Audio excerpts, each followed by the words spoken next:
ధాన్యం కొనుగోలు కేంద్రాల వద్ద నెలకొన్న సమస్యలు రైతుల ఆగ్రహానికి దారితీస్తాయి. కడెం మండలం నచ్చన్ ఎల్లాపూర్ చౌరస్తా వద్ద లింగాపూర్, సారంగపూర్, మసాయిపేట్ గ్రామాల రైతులు భారీగా చేరుకొని నిర్మల్ మంచిర్యాల ప్రధాన రహదారిపై బైఠాయించి రాస్తారోకో చేపట్టారు. కొనుగోలు కేంద్రాలకు లారీలు రాకపోవడం, తూకం వేసిన ధాన్యాన్ని కూడా తరలించకపోవడంతో రైతులు తీవ్ర ఆందోళన వ్యక్తం చేశారు. గంటకు పైగా సాగిన నిరసనలో ఓ రైతు స్పృహ కోల్పోవడం ఉద్రిక్తతకు దారితీస్తుంది. అధికారులు హామీలు ఇచ్చినా రైతులు వినిపించుకోకుండా ధాన్యం తరలింపుపై స్పష్టమైన చర్యలు తీసుకోవాలని డిమాండ్ చేస్తూ ఆగ్రహం వ్యక్తం చేశారు. ఈరోజు మక్కలు కానీ వరి పంట పోసి కళ్ళాల మీద పోసి రైతులు ఎదురుచూపు చూస్తున్న పరిస్థితి వచ్చింది. గవర్నమెంట్ అనేది నిమ్మకు నీరెత్తినట్టు 1% కూడా అమ్మాలి కొరత కావచ్చు, లారీల కొరత కావచ్చు, దాన్ని కొనే పరిస్థితి లేదు. మక్కలు అయితే మినిమం 20 రోజులు అవుతుంది, నెల అవుతుంది.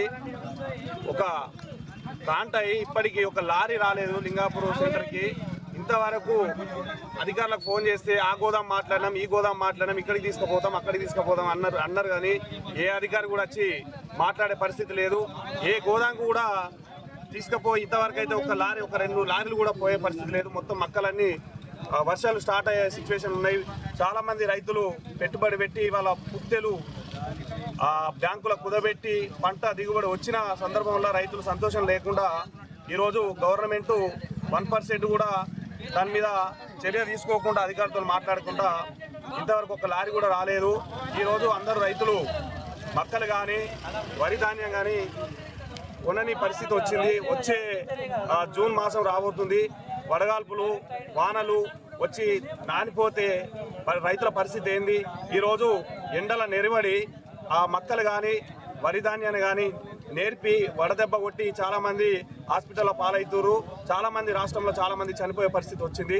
ఇప్పటికైనా గవర్నమెంట్ కానీ అధికారులు కానీ కలెక్టర్ కానీ వచ్చి వెంటనే స్పందించి ఈ సమస్య పరిష్కరించాలని మా రైతుల తరఫున